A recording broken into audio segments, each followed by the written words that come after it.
بسم اللہ الرحمن الرحیم۔ السلام علیکم۔ آج میں آپ کو ایک ظلیم بادشاہ اور صبر نوجوان کا واقعہ سنانے جا رہا ہوں۔ توجہ سے سنے گا اور تھوڑی دیر کے لیے بقی کام ترک کر دیں۔ اللہ آپ کو جزائے خیر دے، آمین۔ دوستو، زمانہ قدیم میں ایک ظالم بادشاہ تھا جو چاہتا تھا کہ لوگ اس کے دین کی پیروی کریں اور دین اسلام کو چھوڑ دیں۔ اس مذہب کو چھوڑ دو اور میرا مذہب قبول کرو ورنہ انجام برا ہوگا۔ لیکن کچھ ایمان والے تھے جو اللہ کو مانتے تھے اور اسی کی عبادت کرتے تھے۔ وہ بادشاہ اپنی طاقت کے نشے سے ایمان والوں کو دبانا چاہتا تھا۔ اس کے دربار میں ایک نوجوان تھا جسے اللہ نے حکمت اور معجزہ عطا کیا ہوا تھا۔ یہ نوجوان دعا کرتا تو اندھے کی آنکھ روشن ہو جاتی، بیمار شفا پا لیتے، لوگ اس کے ذریعے ایمان لانے لگے۔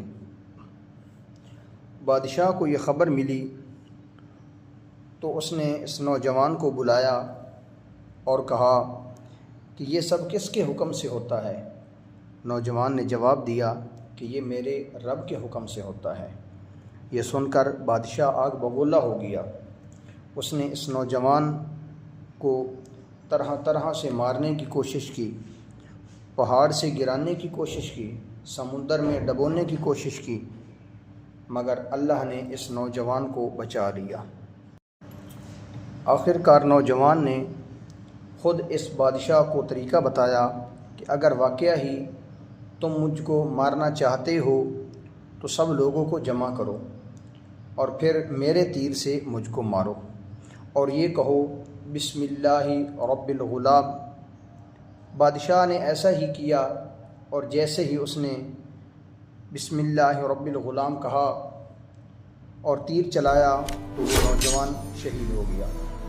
وہ ہزاروں لوگ جو یہ منظر دیکھ رہے تھے، سب نے ایک ہی آواز میں کہا آمنا برب الغلام، یعنی ہم اس لڑکے کے رب پر ایمان لاتے ہیں۔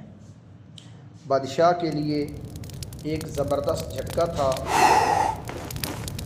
وہ ایمان کو ختم کرنا چاہتا تھا، لیکن اللہ نے ایمان کو پھیلا دیا۔ غصہ میں آ کر بادشاہ نے خندقیں کھدوائیں اور ایمان والوں کو ایک ایک کر کے آگ میں پھینکنا شروع کر دیا، مگر ایمان والوں نے کفر کے سامنے سر نہیں جھکایا۔ وہ شعلوں میں جل کر کامیاب ہو گئے اور بادشاہ اپنی ساری طاقت کے باوجود ناکام و نامراد ہو گیا۔ دوستو، اس واقعہ کا پیغام یہ ہے کہ ایمان کی راہ کبھی آسان نہیں ہوتی، لیکن جو اللہ پر بھروسہ کرے اس کے لیے آگ کے شعلے بھی جنت کا راستہ بن جاتے ہیں۔ اللہ ہمیں بھی اس نوجوان جیسا مضبوط ایمان عطا فرمائے، آمین۔